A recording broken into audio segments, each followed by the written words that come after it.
Perfeito. Agora, a situação é muito interessante porque, de fato, vem bem a calhar. Se nós formos pegar, por exemplo, o Bento XVI, quando ele visitou os Estados Unidos, ele disse que os Estados Unidos era um modelo para o mundo, né? Um modelo de governo da democracia americana. E o senhor disse numa conferência que será publicada pelo Mosteiro de Santa Cruz, né? Hoje mesmo gravada, sobre os cristeiros, pego aqui essas próprias palavras, né? Porque muita gente hoje em dia, elas veem na solução da política interna brasileira a intervenção externa americana. Ou seja, elas querem, por exemplo, que os Estados Unidos, não sei, o Elon Musk, esse pessoal, eles vão e, por exemplo, eles destituam o Xandão. É verdade. Não é, é basicamente isso, não? Sim, Só para citar um dos exemplos, né, típicos do neoconservadorismo, ou seja, eles pensam que uma intervenção interna ela vai, externa, no caso, ela vai gerar uma solução interna. Sendo que, se a gente pegar o próprio histórico da intervenção americana no Brasil, ela nunca foi recíproca, né? Não houve, de fato, esses benefícios entre essa troca de relação. Na verdade, pelo menos pelo que me parece, professor, eu vou deixar com que o senhor exponha, né? Me parece que as relações no Brasil é muito mais um tomar lá da cá, ou seja, muito mais o Brasil sofre do que aproveita, na relação com os Estados Unidos. sim, isso é verdade. Historicamente, desde a nossa independência, né, ou assim chamada independência, o Brasil teve contenciosos com os Estados Unidos e alguns conseguiu resolver satisfatoriamente para os seus interesses, outros não.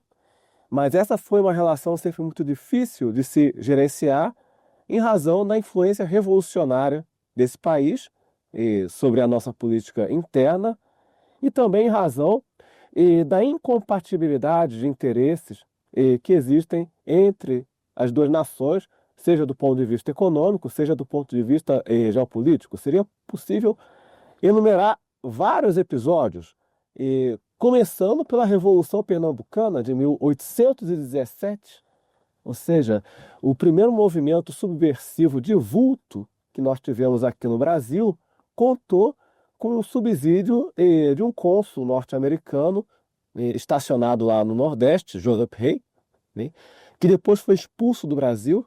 Né. Esse senhor ficou conhecido por prestar seu apoio aos revolucionários pernambucanos de 1817. Inclusive, foi esse episódio que levou Dom João VI a baixar o alvará que proibia as sociedades secretas.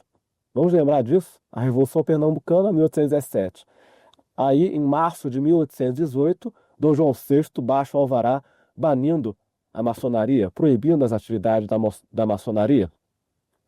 Depois, esse mesmo diplomata norte-americano se envolveu na Confederação do Equador e isso levou o governo do Brasil a expulsá-lo daqui em 1825. E depois, mais adiante, tivemos a questão da abertura do Rio Amazonas. Né? Todas as pressões que o governo norte-americano exerceu sobre o Império Brasileiro para que abrisse o Amazonas e a navegação internacional segundo as suas próprias condições e não segundo as condições que seriam preferidas, né, ou favoráveis aos interesses do Brasil. E a esse respeito, há um livro que eu digitalizei e botei na minha biblioteca, aproveito para fazer uma divulgação, livro escrito por autor católico tradicional, Estados Unidos e o Rio Amazonas, a abertura, né, do Rio Amazonas, do Eduardo Saboia Medeiros, Fernando Saboia Medeiros, diplomata de carreira. Né? Tivemos outros episódios mais adiante, né? Depois a chamada esquadra, né, que eles mandaram para socorrer o regime republicano recém-instaurado, né? Na verdade, uma esquadra de mercenários, né? A esquadra Flint, que ajudou a socorrer o regime republicano recém-instaurado no Brasil. E tivemos o envio de seitas protestantes, né?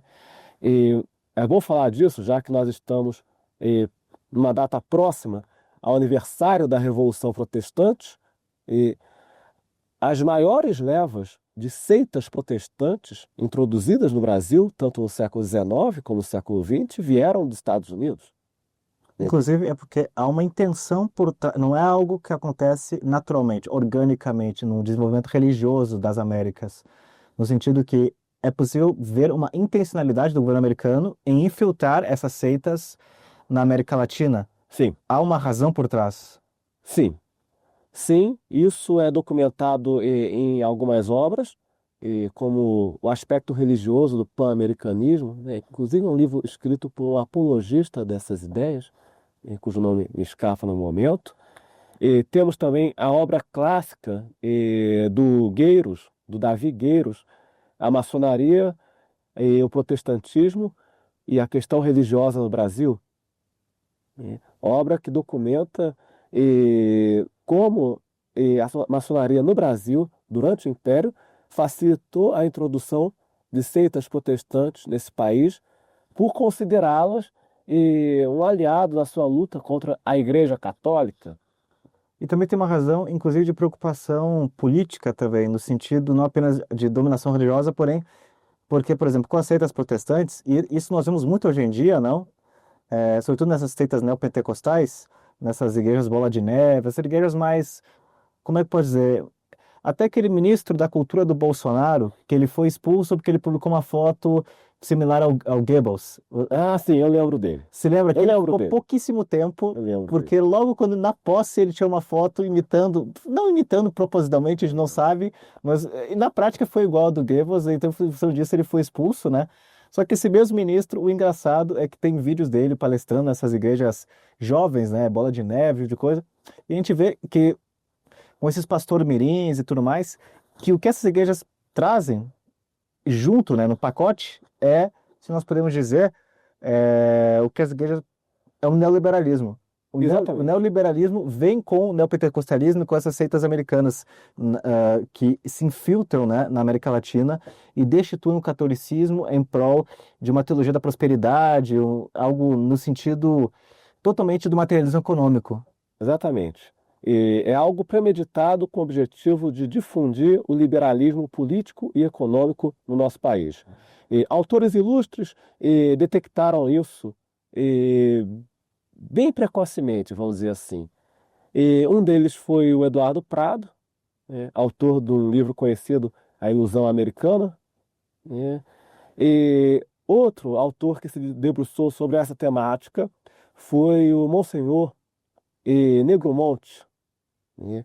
Não estou lembrando o nome dele, o primeiro nome dele, Álvaro Negromonte, que inclusive foi camareiro de Pio XII, né? Ele também publicou artigos e assim tentando alertar o público para a agenda oculta que vinha atrás dessas seitas introduzidas no nosso país.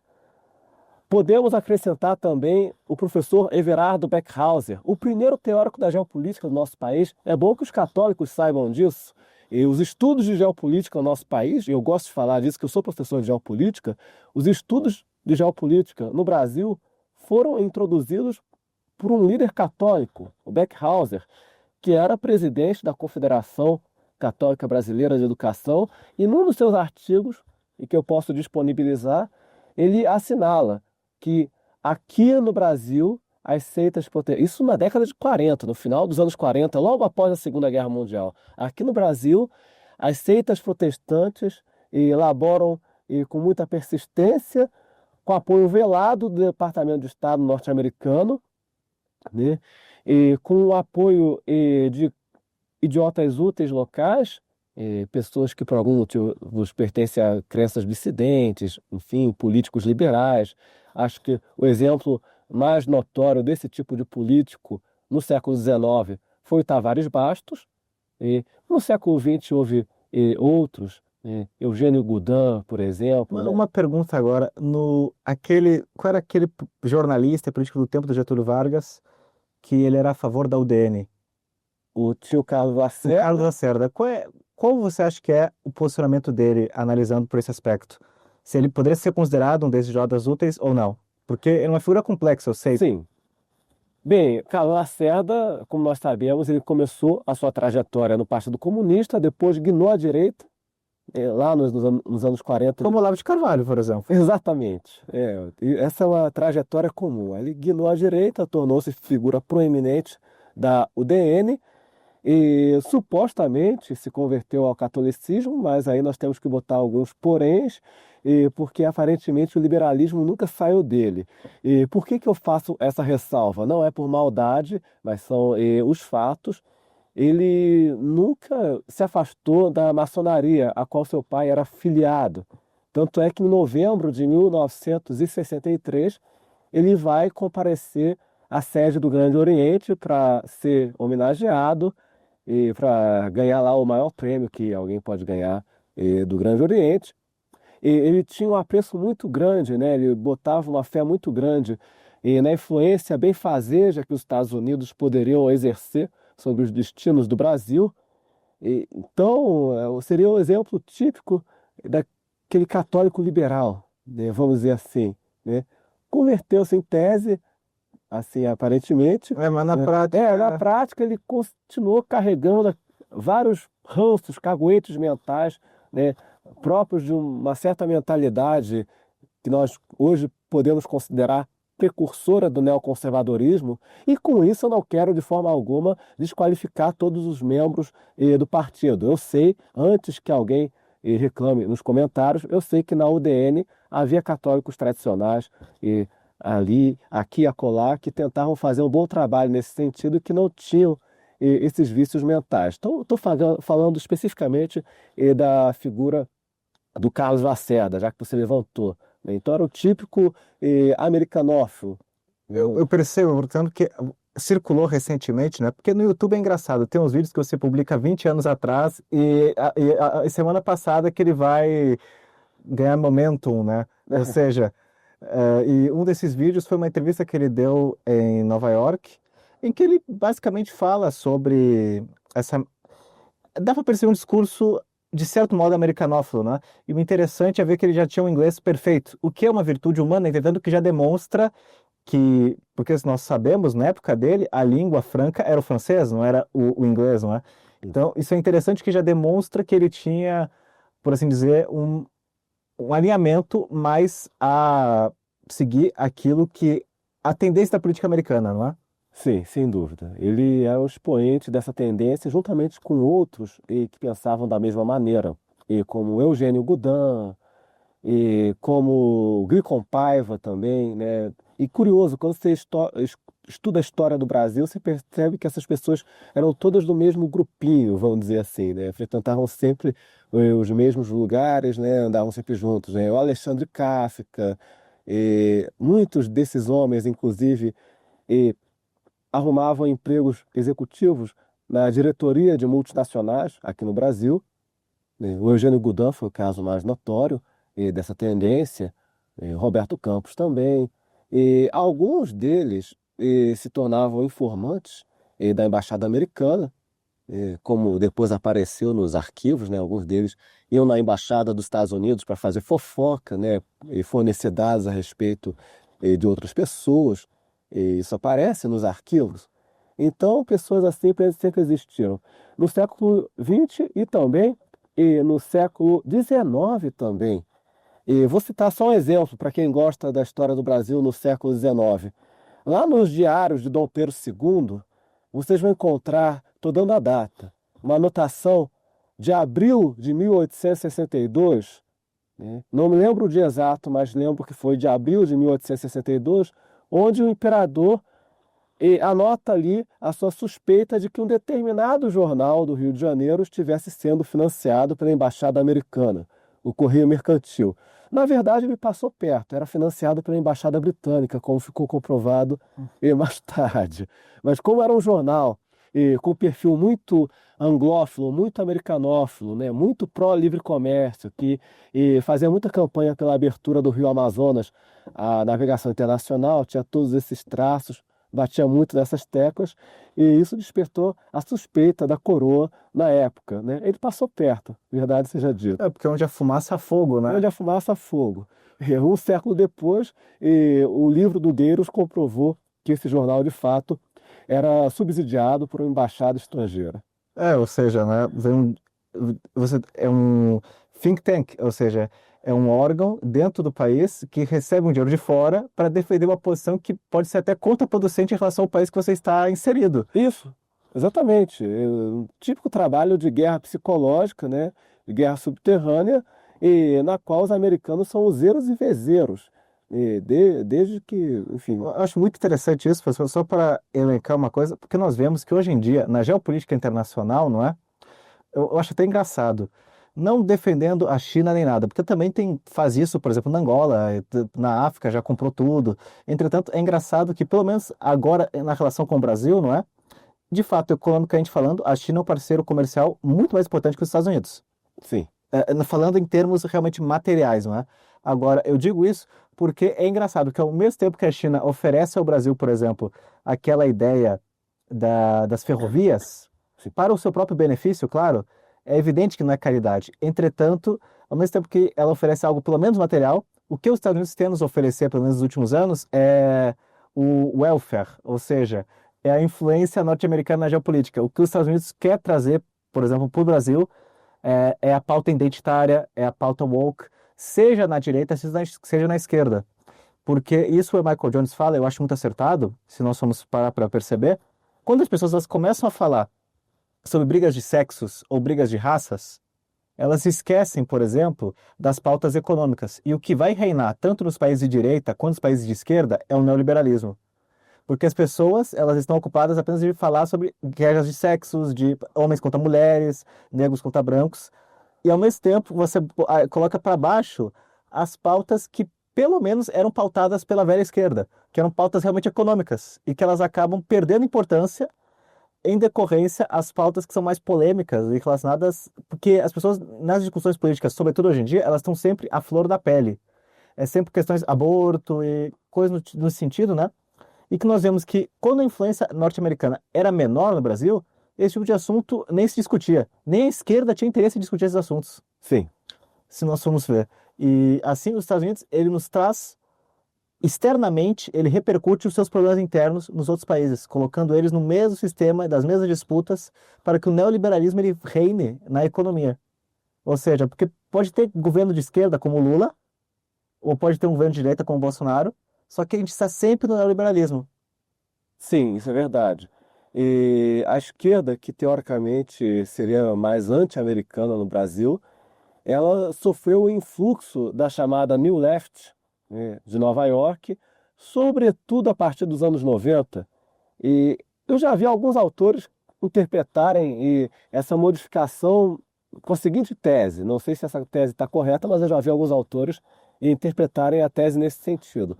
E com a queda do Muro de Berlim, o esfacelamento da União Soviética, e a esquerda latino-americana, brasileira por extensão, teria ficado um pouco órfã de referenciais.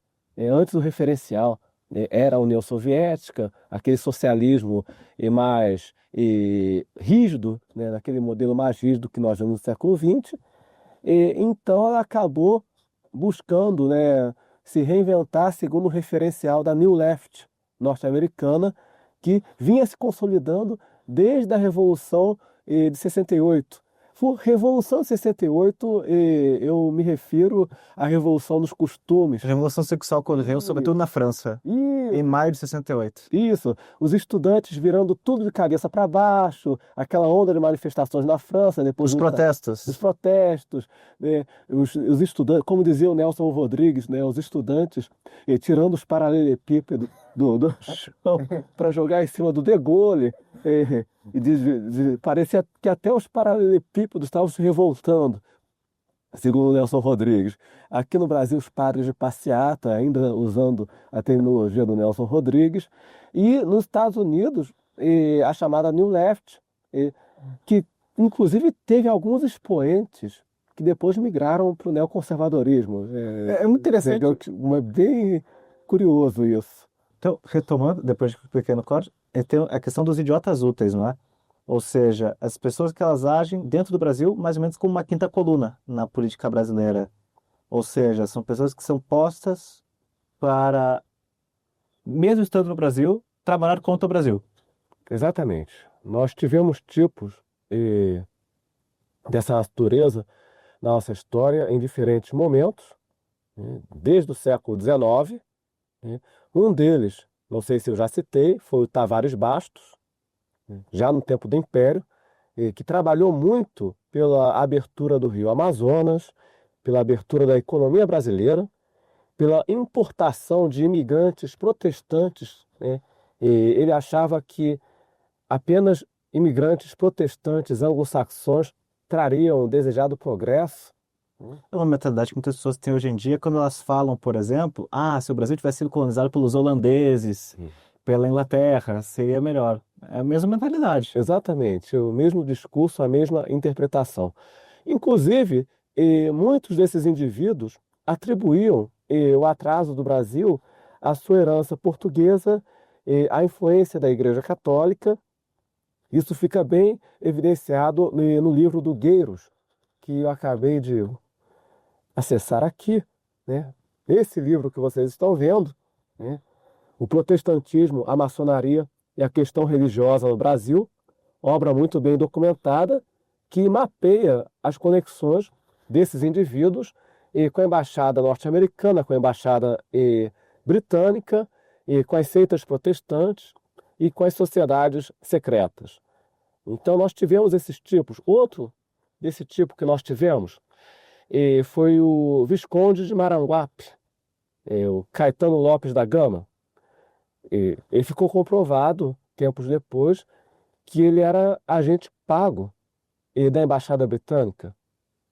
Há uma tese de doutorado de um autor inglês, tese publicada nos anos 70, fundamentada em documentos do Foreign Office, e ali fica comprovado que ele recebia uma mesada da embaixada para emitir votos favoráveis aos interesses britânicos na qualidade de membro do Conselho do Estado.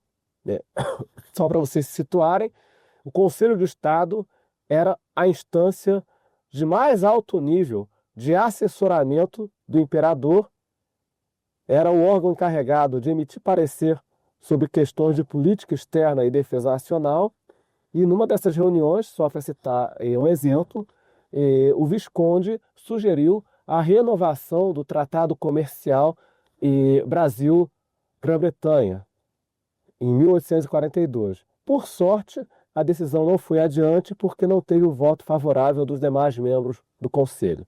Então, a ideia não prosperou. Então, nós tivemos em diferentes momentos figuras desse tipo. Atualmente elas atuam, por exemplo, muito através das ONGs. Isso. Não é? Por exemplo, as ONGs na Amazônia, que na realidade são, por exemplo, financiadas por países europeus, americanos. Aí é um miríade de interessados, não é? Supostamente ajudando os índios, só que na realidade desviando recursos. Sim, isso aconteceu e isso ficou comprovado há alguns anos, por exemplo, na CPI da biopirataria. Uma CPI que investigou atividades de biopirataria na Amazônia. O relatório final dessa CPI, salvo engano meu, foi apresentado em 2006. Eu tenho a cópia desse relatório.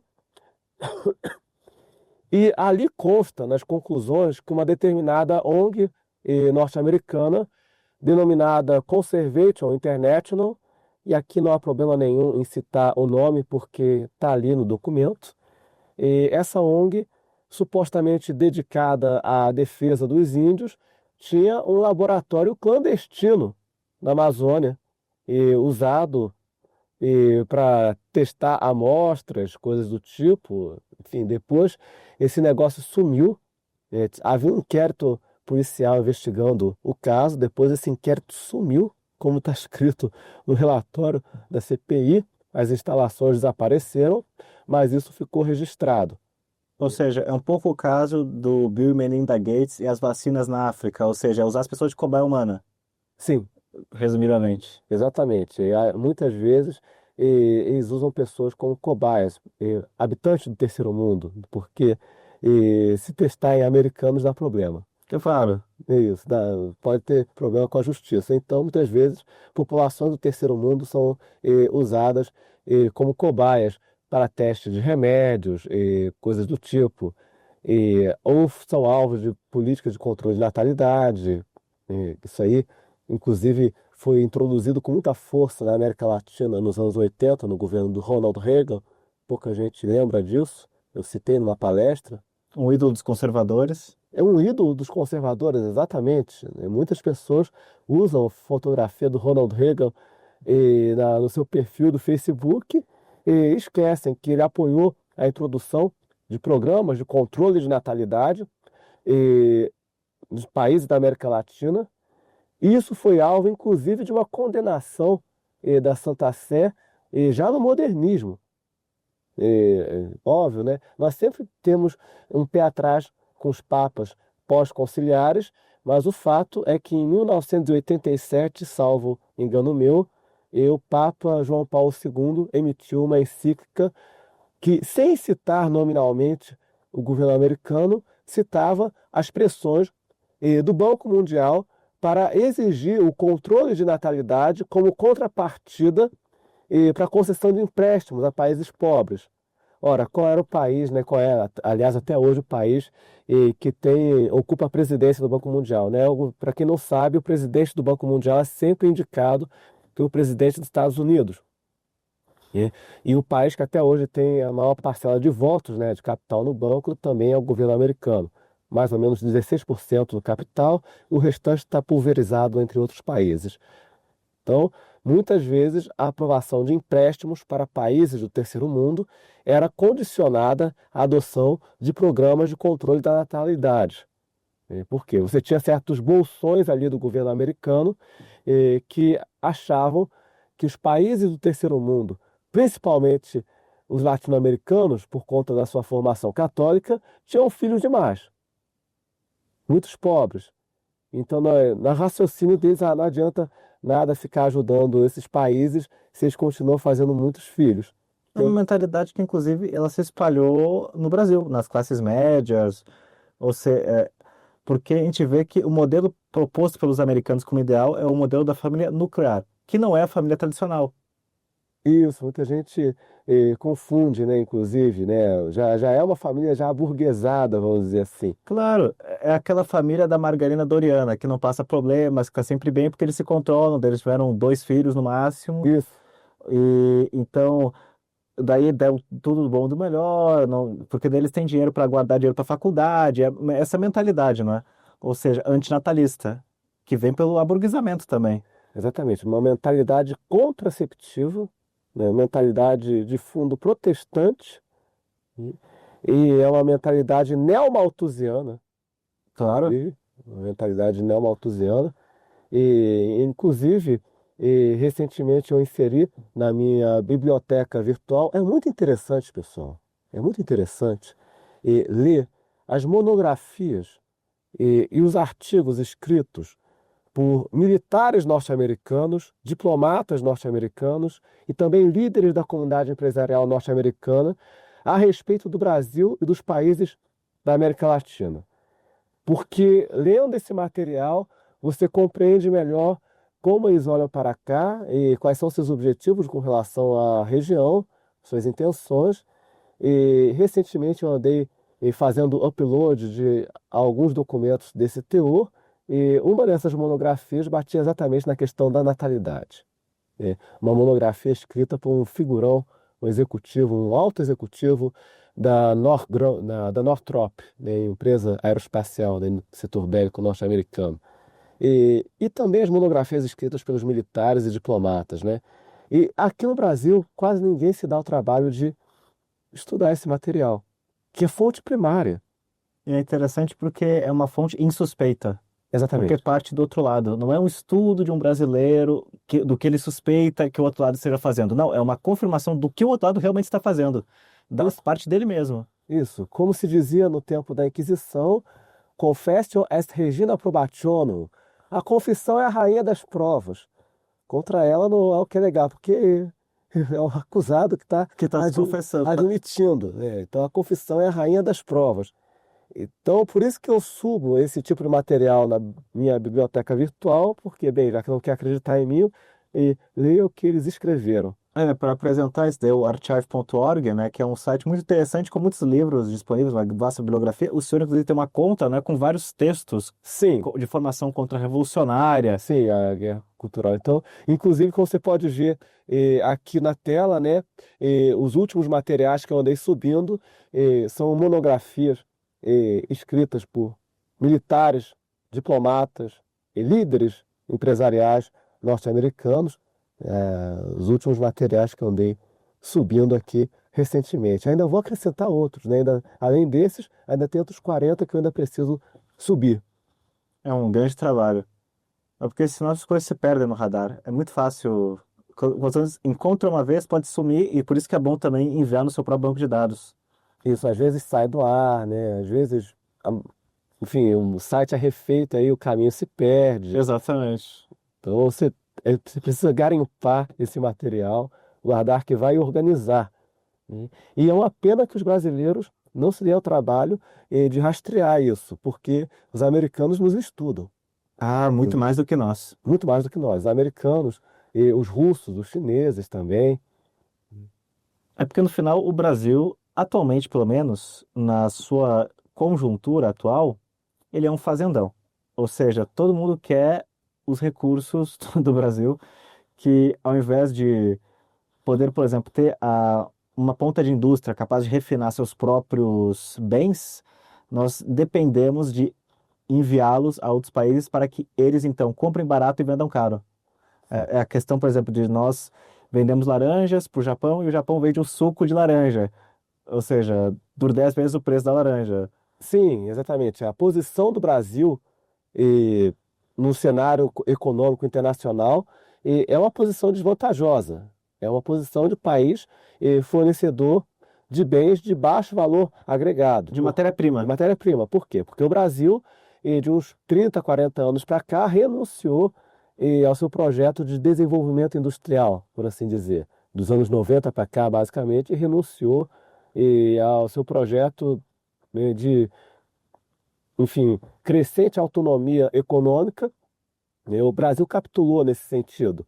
E nunca mais, né, pelo menos até agora, nunca mais reencontrou esse caminho. O país perdeu a ambição, né? Com certeza. Eu vejo que, por exemplo, é interessante, segundo dados, né, que nós podemos auditar, que o Brasil, entre os anos de 1930 até 1980, ou seja, quando o Brasil estava passando por ditaduras intermitentes, Sim. o Estado Novo e depois a ditadura militar, com pequenos períodos de república, né, porém, a gente pode dizer que foram quase 50 anos de ditaduras Sim. intermitentes, que o Brasil, nessa época, foi o país que mais se desenvolveu no mundo, proporcionalmente falando.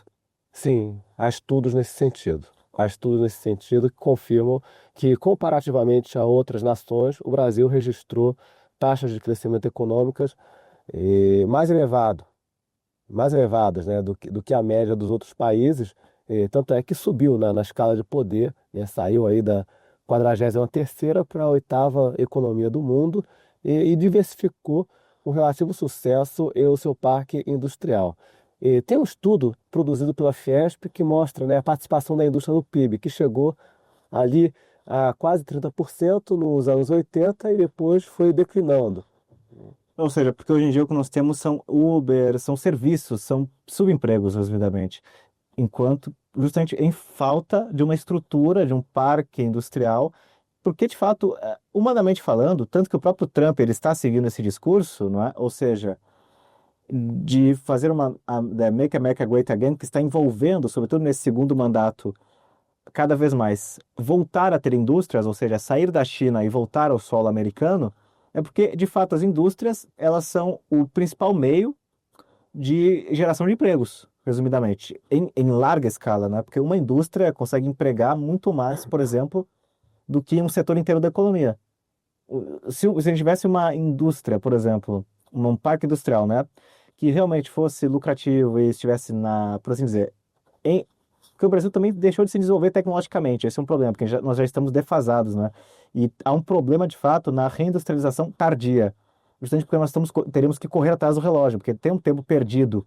Não é assim, agora nós temos indústrias. Não, porque, veja, a gente já passou, a nossa economia já está num outro caminho há muitos anos, enfim, né? Porém, fazendo uma abstração disso, nós vemos que uma indústria bem consolidada, ela consegue gerar mais empregos imediatamente, por exemplo, do que uma área como cosméticos, como essas áreas menores, em Sim. questão de imediata e também de longo prazo, né? Porém, o Brasil deixar de ter indústrias, isso vem muito provavelmente por uma intenção, ou seja, porque é mais benéfico para outras nações que o Brasil simplesmente seja o que ele é atualmente, uma fazenda que venda a matéria-prima para depois que eles refinem e vendam mais caro. Ou seja, que o Brasil continue sempre na aba de uma outra nação, seja os Estados Unidos, seja a China, seja quem for.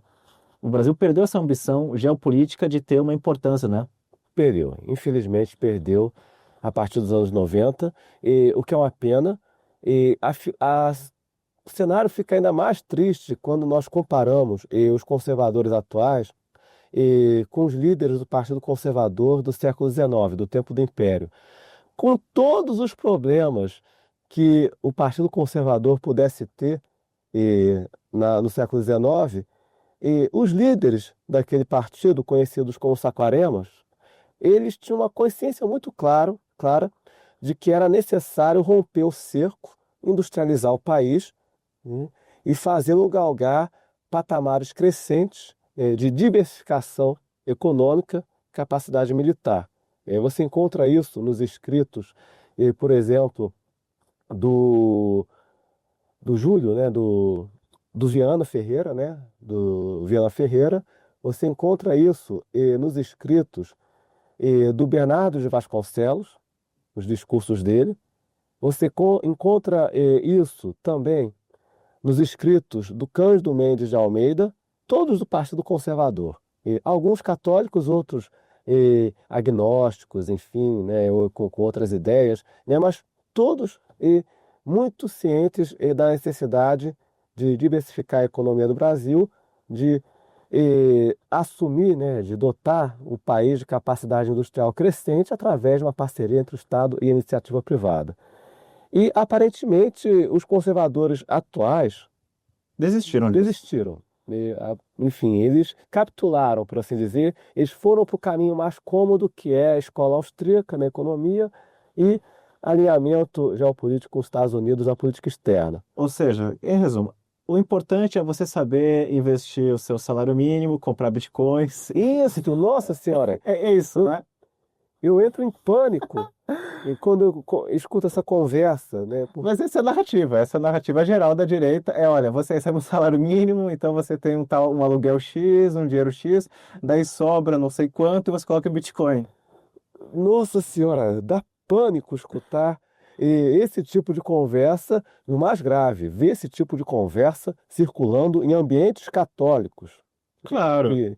que deveriam ser os mais refratários a essa mentalidade libertária, usurária, parasitária, enfim, judaizante que nós vemos nos bolsões da nova direita brasileira. Justamente os católicos, que devem ter uma mentalidade orientada para o corporativismo no campo econômico, que devem ter uma desconfiança muito grande em relação à democracia moderna e às chamadas garantias individuais, e muitos católicos acabam absorvendo por osmose essa mentalidade. Por exemplo, a censura é católica em determinados casos. Exatamente. A liberdade de expressão não é um dogma. Exatamente, eu entro em pânico quando eu vejo católicos reclamando do STF porque está impondo uma determinada censura, uma suposta censura, não sei, quando essa não é a questão, né? O Supremo deve ser recriminado, sim, por violar o direito natural e a lei revelada nas suas Claro, a lei decisões. natural. Isso, a lei natural, a lei revelada. Aí sim, a crítica faz sentido. Agora, atacar o Supremo porque ele está violando ou sufocando a liberdade de imprensa, A dignidade humana. isso, a dignidade humana, os direitos do homem, aí o alarme dispara, né? Quando você escuta direitos humanos, que nada mais é do que uma derivação da Declaração dos Direitos do Homem aprovada pela Revolução Francesa. Meu Deus do céu, que católico vai abrir a boca para falar em direitos humanos, que é uma invenção revolucionária, derivada da Declaração dos Direitos do Homem, ou seja, não tem sentido nenhum.